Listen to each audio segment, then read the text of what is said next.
My name is Cheryl Whitman, and I've spent my entire life being invisible. Tonight was supposed to change that.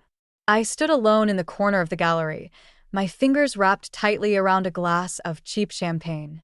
The white walls were adorned with my restored paintings, each one a testament to countless hours of painstaking work. But the room was nearly empty, save for a few wandering art enthusiasts who barely glanced my way. My phone buzzed. Another notification. I unlocked the screen to see my family's group chat exploding with congratulations and heart emojis. For a split second, my heart leapt. Had they remembered? But no. It was another post about Jasper's latest touchdown. I scrolled through the messages, my stomach sinking with each one. Way to go, champ. Dad wrote. That's our boy. Mom chimed in. Even Felix, Jasper's twin, had posted a video of himself cheering from the stands. I took a long swig of champagne, wincing at its bitterness. Of course they'd forgotten. Why would tonight be any different? Excuse me, a voice said, startling me from my thoughts. Are you the artist? I turned to see an elderly woman peering at me through thick glasses. Oh, not exactly. I'm the restorer. I bring old paintings back to life. Fascinating, she said, her eyes lighting up. It must take incredible skill. I smiled, warmth spreading through my chest. It does. Each piece is like a puzzle, figuring out the original artist's technique, matching colors perfectly. Cheryl? My phone lit up with an incoming video call. Mom's face appeared on the screen, Jasper's arm slung around her shoulder. Oh, good, you picked up. We wanted to share the moment with you. Jasper just scored the winning touchdown. I forced a smile. That's great, Mom. Congratulations, Jasper. Thanks, sis. Jasper's grin was wide and carefree. Wish you could have been here. I bit back a retort. Of course, I couldn't be there. I was at my own event, the one I told them about weeks ago. So, what are you up to tonight? Mom asked, her tone casual. The elderly woman was still standing nearby, listening curiously. I took a deep breath. Actually, Mom, I'm at my art exhibit. The one I've been working on for months. Remember? There was a pause. Mom's smile faltered for just a moment. Oh, right, of course. That's tonight. Yes, Mom. Tonight. Well, that's wonderful, dear, she said, her voice overly bright. I'm sure it's lovely. We'll have to stop by next time. Next time? I echoed, my voice hollow. Anyway, we should go. There's a celebration dinner for Jasper. Love you. The call ended abruptly. I stared at the blank screen, fighting back tears. Family can be difficult, the elderly woman said softly. I let out a bitter laugh. You have no idea. She patted my arm gently. Don't let their blindness dim your light, dear. Your work is extraordinary. As she walked away, I downed the rest of my champagne. The bubbles burned my throat, but it was nothing compared to the ache in my chest. I looked around the gallery, at the fruits of my labor that my own family couldn't be bothered to see. In that moment, something inside me snapped. I was done being the forgotten daughter, the invisible sister. If they couldn't see me, I'd make damn sure they felt my absence. I pulled out my phone and opened the family chat. My thumbs hovered over the keys for just a moment before I typed. Congratulations, Jasper. Hope you all enjoy the celebration. Don't worry about me. I won't be around to disappoint you anymore. With a deep breath, I hit send and then blocked every number. It was time to write my own story, one where I was finally the main character. The next morning, I woke with a pounding headache and a hollow feeling in my chest. My phone lay silent on the nightstand, a stark reminder of my impulsive decision. Part of me wanted to take it all back, to apologize and pretend everything was fine. But I knew I couldn't. Not this time. I dragged myself out of bed and headed to the museum, hoping work would provide a much-needed distraction. The quiet halls and familiar scent of oil paints welcomed me like an old friend. I lost myself in the delicate work of restoring a faded landscape, carefully bringing each brushstroke back to life. Excuse me, a voice interrupted my concentration. I was told I could find Cheryl Whitman here. I looked up to see a man with tousled dark hair and warm brown eyes. He held a guitar case in one hand and a crumpled flyer in the other. "That's me," I said, setting down my brush. "Can I help you?" He grinned, extending his hand. "I'm Elliot. I saw your exhibit last night. It was incredible." My heart skipped a beat. Someone had actually noticed. "You were there?" "I didn't see you." "I came late," he admitted. "But I couldn't stop thinking about your work. The way you breathe new life into forgotten masterpieces. It's like magic." I felt a blush creeping up my cheeks. "Thank you. That means a lot." Elliot's eyes sparkled with genuine enthusiasm. "Your art speaks volumes. It's like you're restoring more than just the paintings." For a moment, I was speechless. No one had ever described my work that way before. Thank you, I managed. That's exactly what I try to do." He nodded, then gestured to his guitar case. "I'm a musician myself. I was wondering if you'd be interested in collaborating on a project. Your visual art, my music, I think we could create something really special." I hesitated. Collaborating with a stranger seemed risky, especially given my current emotional state. But there was something about Elliot's earnest expression that made me want to trust him. "I'd like that," I found myself saying. "Why don't we grab coffee and discuss it?" As we sat in a nearby cafe, Elliot's passion for his craft was infectious. He spoke of melodies and harmonies the way I thought about color and texture. For the first time in years, I felt truly seen and understood. "So, what inspired you to become an art restorer?" Elliot asked, sipping his latte. I paused, memories of childhood disappointments flooding back. "I've always loved bringing beauty back into the world," I said carefully. "Sometimes things get overlooked or forgotten, but that doesn't mean they're not valuable." Elliot's gaze softened. "Sounds like there's a story there." I took a deep breath, surprised to find myself opening up. "My family, they've never really understood my work. Or me, for that matter. Last night was supposed to be my big moment, but they couldn't even be bothered to show up." "That must have hurt," Elliot said gently. I nodded, blinking back unexpected tears. "It did. But you know what? I'm done letting their opinions define me. I blocked them all last night. It's time I focus on my own happiness." Elliot reached across the table, squeezing my hand. "Good for you. It takes courage to stand up for yourself like that." His touch sent a jolt of electricity through me. I looked into his eyes and saw not pity, but admiration and understanding. In that moment, I felt a spark of something I hadn't experienced in a long time. Hope. As we continued talking, making plans for our collaboration, I realized that this chance meeting might be the beginning of something truly special. For the first time in years, I felt seen, appreciated, and excited about the future. Walking home that evening, I felt lighter than I had in ages. My family's absence still stung, but it no longer felt like a gaping wound. Instead, I was filled with a quiet determination. I would build a life filled with people who truly valued me, starting with Elliot. I smiled to myself, thinking of the blank canvas waiting in my studio. It was time to start painting my own masterpiece. 6 months flew by in a whirlwind of creativity and newfound happiness. Elliot and I threw ourselves into our collaboration, his music breathing life into my restored paintings in ways I never imagined possible. We'd grown close, our relationship blossoming from artistic partners to something much deeper. But reality had a way of creeping in. One chilly autumn morning, I sat at our tiny kitchen table, staring at a pile of unpaid bills. Elliot walked in, his hair tousled from sleep. "Morning beautiful," he said, kissing the top of my head. "What's wrong?" I sighed, pushing the papers towards him. "We're barely scraping by, Elliot. The museum cut my hours again and your gigs."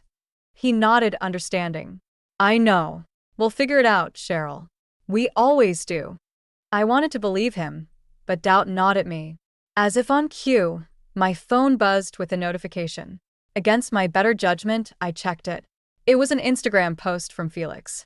My breath caught as I saw him grinning beside a shiny new sports car, my parents beaming proudly in the background. The caption read, "Thanks for the early birthday present, Mom and Dad. You're the best."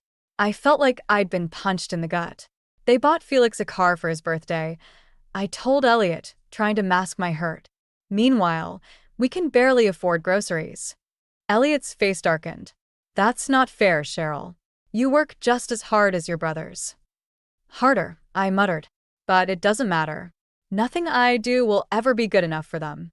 Elliot pulled me into a hug. You're more than good enough. Your family just can't see it.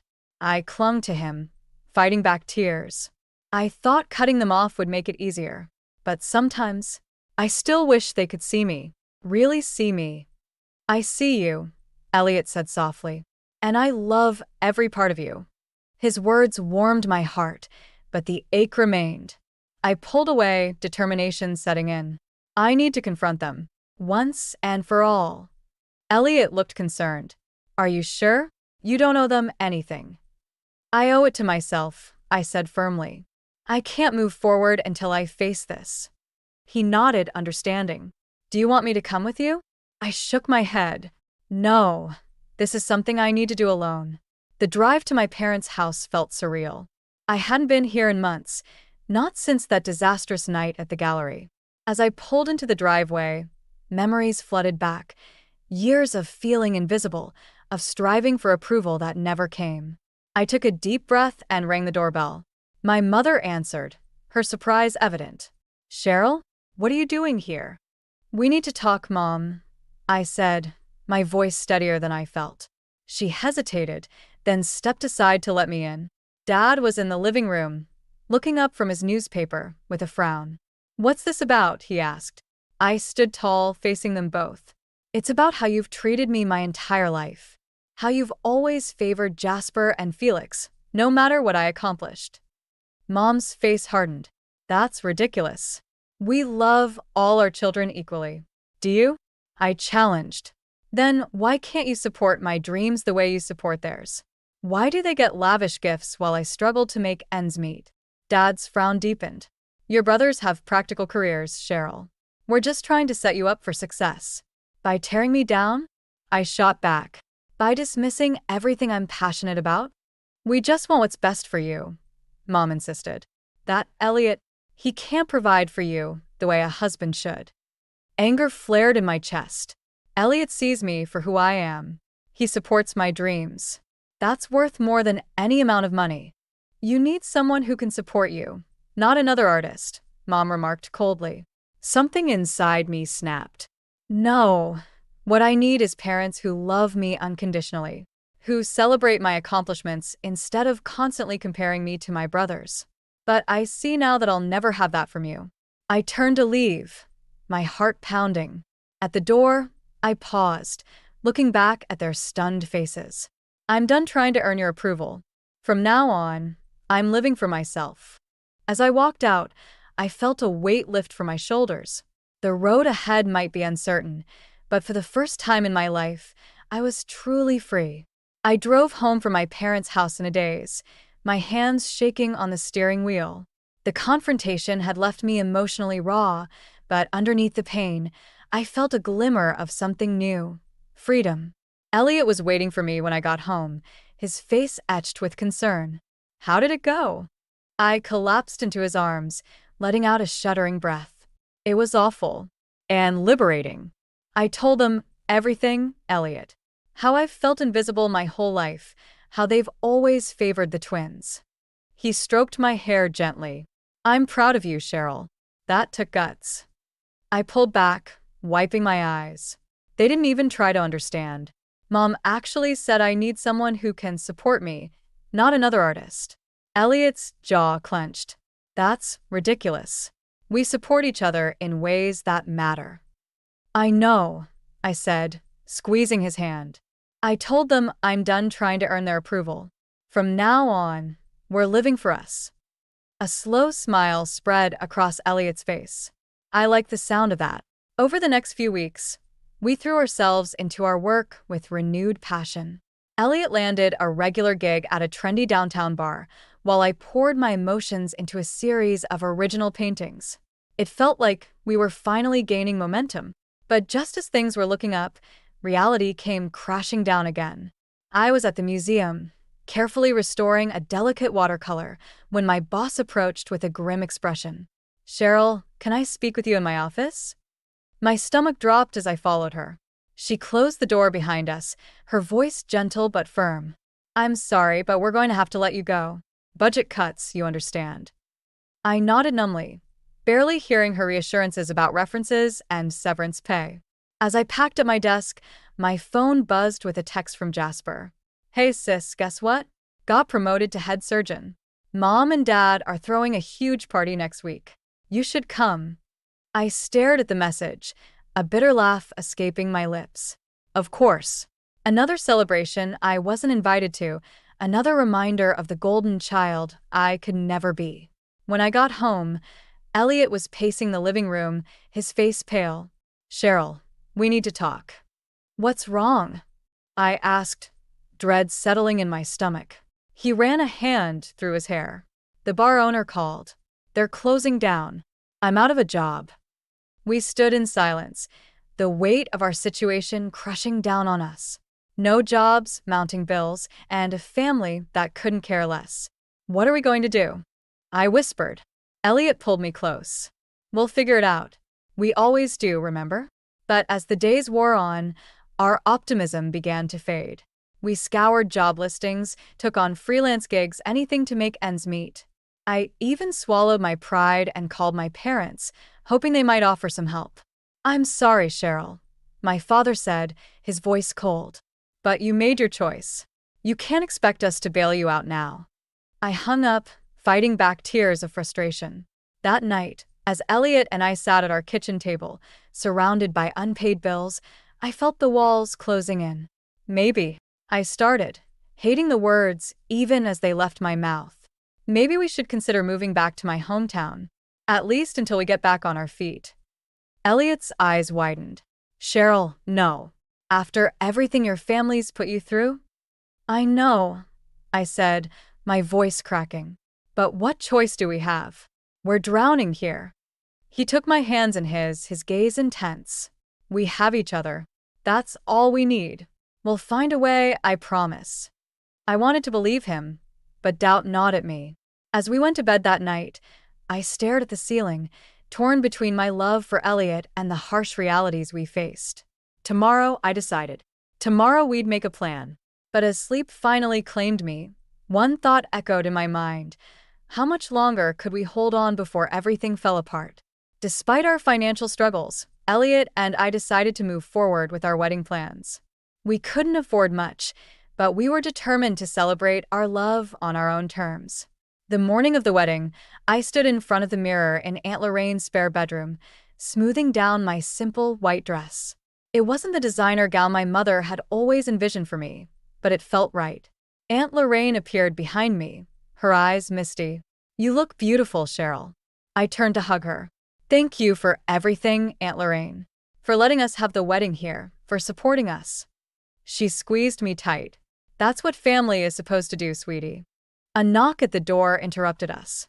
To my surprise, my parents stood there, looking uncomfortable in their formal wear. "Can we come in?" Mom asked hesitantly. I nodded, steeling myself. They entered, their eyes taking in my appearance. "You look nice," Dad said awkwardly. "Thanks," I replied, the word feeling hollow. An uncomfortable silence fell. Finally, Mom spoke. "Cheryl, are you sure about this? It's not too late to reconsider."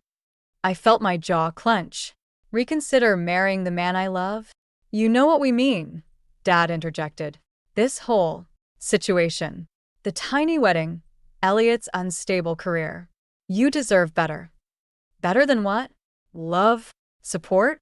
Someone who sees me for who I am." I shot back. Mom sighed. "We just want you to have a secure future." "My future is with Elliot," I said firmly. "If you can't accept that, maybe you shouldn't be here." They exchanged a look, then nodded stiffly. "We'll see you at the ceremony," Dad said as they left. I took a deep breath, fighting back tears. Aunt Lorraine squeezed my shoulder. "Don't let them ruin your day, honey. This is about you and Elliot." The ceremony was small but beautiful, held in Aunt Lorraine's backyard. As I walked down the makeshift aisle, I saw Elliot beaming at me, his eyes filled with love. In that moment, all my doubts melted away. Our vows were simple but heartfelt. Cheryl, Elliot said, his voice thick with emotion, you've shown me what it means to truly be seen and loved. I promise to stand by you, to support your dreams, and to remind you every day how amazing you are. Tears streamed down my face as I replied, Elliot, you've given me the strength to be myself. I promise to love you fiercely, to face whatever challenges come our way together, and to never let you forget how much you're valued. As we shared our first kiss as husband and wife, I caught sight of my parents in the small crowd. Their expressions were unreadable, a mix of resignation and something else I couldn't quite place. At the modest reception, I overheard my father talking to Jasper. It's not what we imagined for you, he commented, glancing around the modest venue. I felt a flash of anger, but before I could respond, a familiar voice cut in. I think it's perfect, Grandma Mabel said, appearing at my side. It's a celebration of love, not a show of wealth. She turned to me, her eyes twinkling. Cheryl, dear, I have something for you. From her purse, she pulled out a small velvet box. Inside was a stunning antique necklace, delicate gold filigree surrounding a deep blue sapphire. This has been in our family for generations, Grandma Mabel explained. I've always planned to give it to the grandchild who truly understood the value of family. That's you, Cheryl. As she fastened the necklace around my neck, I felt a wave of emotion wash over me. This was more than just a piece of jewelry. It was a symbol of acceptance and love. Thank you, Grandma, I whispered, hugging her tightly. As the reception continued, I caught my mother eyeing the necklace with a mix of surprise and something that looked almost like jealousy. But I pushed those thoughts aside. Today wasn't about them. It was about Elliot and me and the life we were building together. As we danced under the twinkling lights, I felt a sense of peace settle over me. Whatever challenges lay ahead, we would face them together, surrounded by the people who truly loved us for who we were. 3 months after our wedding, Grandma Mabel insisted on hosting a family gathering to celebrate her 80th birthday. Despite my reservations, Elliot and I decided to attend. We hadn't seen my family since the wedding, and I hoped that time might have softened some of the tension. As we pulled up to Grandma's sprawling Victorian home, I felt a knot form in my stomach. Elliot squeezed my hand reassuringly. We've got this, he whispered. Inside, the atmosphere was strained. My parents greeted us with forced smiles, while Jasper and Felix barely acknowledged our presence. Only Grandma Mabel seemed genuinely happy to see us, enveloping me in a warm hug. I'm so glad you're here, dear, she said, her eyes twinkling. I have a special announcement to make later. As the afternoon wore on, I found myself retreating to the kitchen, needing a moment away from the thinly veiled judgmental glances. To my surprise, Aunt Lorraine was there, pouring herself a generous glass of wine. Rough day? She asked, offering me a glass. I nodded, gratefully accepting. I don't know why I thought things would be different. Aunt Lorraine sighed.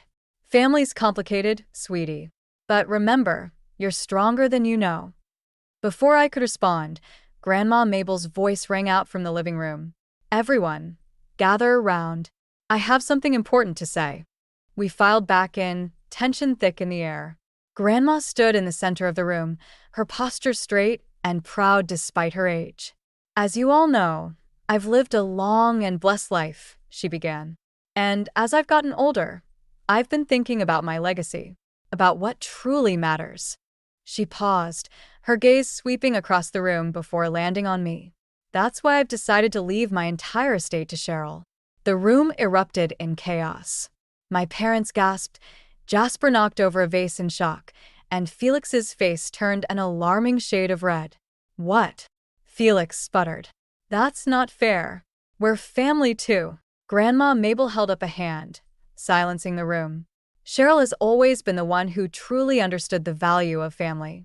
Not in terms of money or status, but in love, support, and understanding. She turned to me, her eyes filled with warmth. You've always been there for me, dear. Even when it wasn't easy. You've shown resilience and grace in the face of adversity. You've built a life based on love and passion, not expectations and materialism. I felt tears welling up in my eyes, overwhelmed by her words. Elliot's arm tightened around my waist, a silent pillar of support. "This is ridiculous," Jasper interjected. "She must have manipulated you somehow." Grandma's eyes flashed with anger. "I may be old, Jasper, but I'm not senile. This is my decision and it's final." My mother stepped forward, her voice trembling. "Mom, please. Think about what you're doing. Cheryl doesn't need Dash." "Doesn't need what, Evelyn?" Grandma cut her off. "The support you've never given her? The recognition of her worth that you've always denied her." The room fell silent, the weight of years of unspoken resentment hanging heavy in the air. I found my voice at last. "Grandma, I don't know what to say. Thank you doesn't seem enough." She smiled, taking my hands in hers. "You don't need to say anything, dear. Just promise me you'll use this to build the life you've always dreamed of. The life you deserve." As I nodded, tears streaming down my face, I caught sight of my brothers. Their expressions were a mix of shock, anger, and something that looked almost like regret. My father cleared his throat. "Mabel, surely we can discuss this. There must be a more equitable solution." Grandma's voice was steel. "There's nothing to discuss, Martin. My mind is made up." As the reality of the situation sank in, I could feel the shift in the room. The looks directed at me changed from dismissal to barely concealed resentment. I knew that this moment, while validating, would irrevocably change my relationship with my family. Elliot's voice was low in my ear. "We should go." I nodded, suddenly feeling suffocated by the tension. As we made our way to the door, Grandma Mabel's words echoed in my mind. This was more than just an inheritance. It was a chance to rewrite my story, to build a life free from the shadows of my past. But as we drove away, I couldn't shake the feeling that this was just the beginning of a storm that had been brewing for years. The days following Grandma Mabel's announcement were a whirlwind of emotions and tense phone calls. I'd barely had time to process the enormity of her gift when my parents demanded a family meeting at their house. As Elliot and I pulled into the driveway, I felt a sense of dread settling in my stomach. "Maybe this wasn't such a good idea," I murmured. Elliot squeezed my hand. "We'll face this together.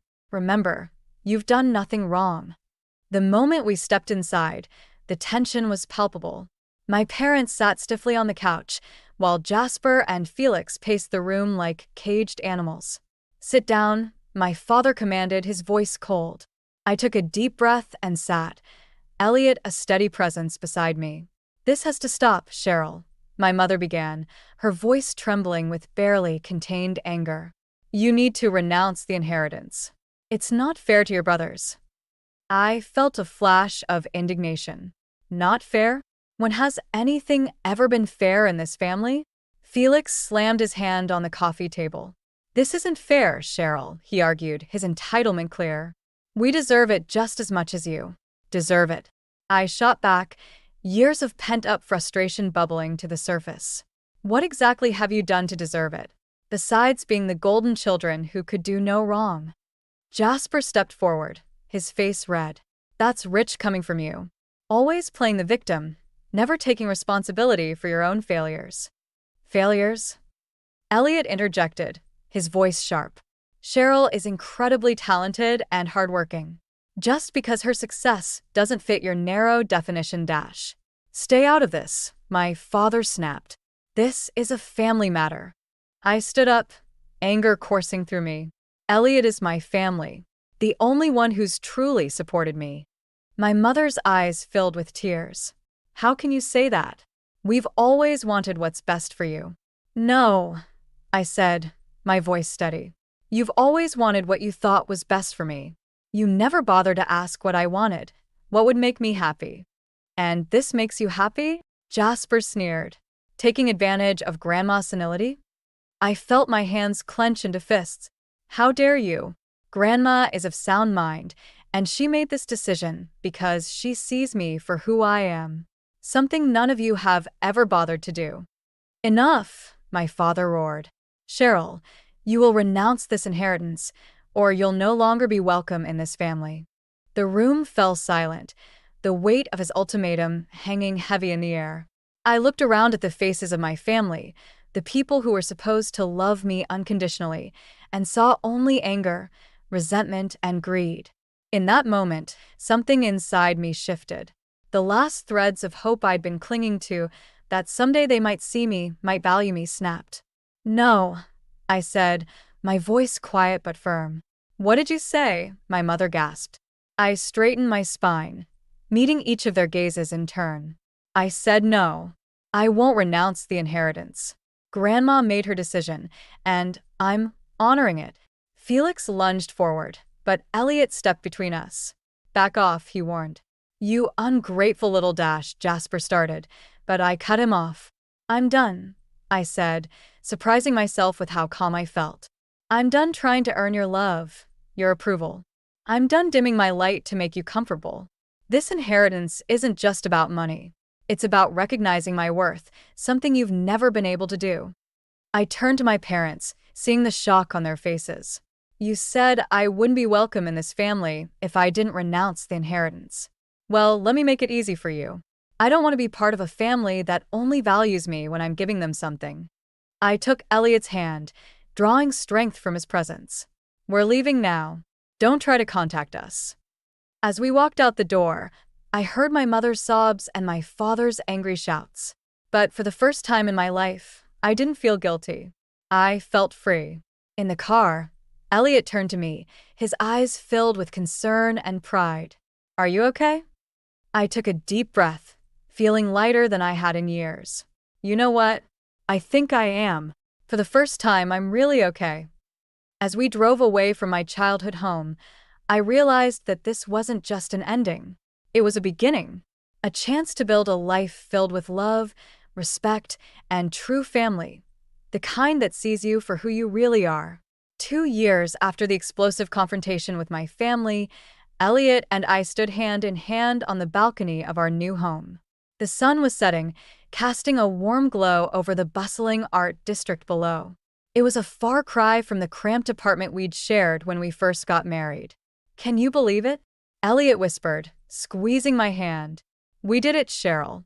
We built this together." I leaned into him, feeling a sense of peace I'd never known before. It's more than I ever dreamed possible. The inheritance from Grandma Mabel had been a turning point, but it wasn't just about the money. It was the validation, the recognition of my worth that had given me the strength to pursue my passions without fear or guilt. We'd used the funds to open a small gallery, showcasing both my restored artworks and Elliot's music. It had been a risk, but one that paid off beyond our wildest expectations. People were drawn to the unique combination of visual and auditory art, and soon we'd gained a reputation as innovators in the local art scene. As we gazed out at the city, I thought about how far we'd come. The struggles, the doubts, the painful severing of toxic family ties. It had all led us here. "Cheryl?" Elliot's voice pulled me from my thoughts.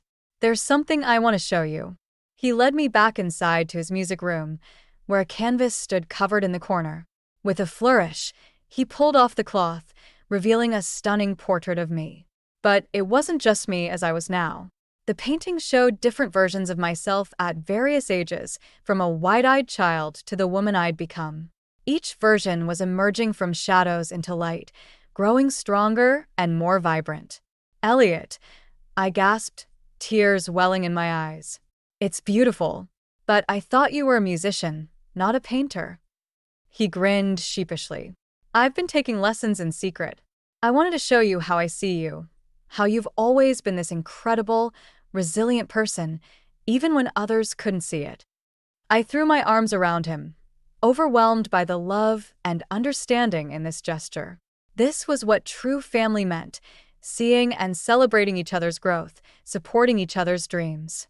As we held each other, the doorbell rang. Puzzled, I went to answer it. To my shock, Aunt Lorraine stood there, looking nervous. "I hope I'm not intruding," she said hesitantly. I wanted to see how you were doing." I invited her in, a mix of emotions swirling inside me. As we sat in the living room, she looked around in awe. This place is amazing, Cheryl. You've really made something beautiful here. Thank you, I said, still cautious. But why are you here, Aunt Lorraine? She sighed, her eyes filling with tears. I've been thinking a lot about family lately, about the mistakes we've made, the hurt we've caused. I wanted you to know that I'm proud of you, Cheryl, for standing up for yourself, for building this life. Her words hit me like a wave, washing away the last remnants of doubt and guilt I'd been carrying. That means a lot, Aunt Lorraine. Thank you. We talked for hours, rebuilding a relationship on new, healthier terms. As she was leaving, she paused at the door. Your parents and brothers, they're starting to realize what they've lost. They might not be ready to admit it yet, but they miss you. I nodded, feeling a twinge of sadness, but no regret. If they ever want to be part of my life again, they'll have to accept me for who I am. All of me. After she left, I found Elliot in the gallery downstairs, tuning his guitar for tomorrow's performance. He looked up as I entered, his face softening at my expression. You okay? He asked. I smiled, feeling lighter than I had in years. More than okay. I'm happy, Elliot. Truly, deeply happy. He set down his guitar and pulled me close. That's all I've ever wanted for you, love. As we stood there, surrounded by the art we'd created together, I realized that this was the family I'd always longed for. One built on love, respect, and mutual support. The road hadn't been easy, but every struggle had led me here, to this moment of pure contentment. I may have started this journey as the forgotten daughter, but I'd emerged as something far greater, a woman who had found her voice, her passion, and her true family. And that was worth more than any inheritance could ever be.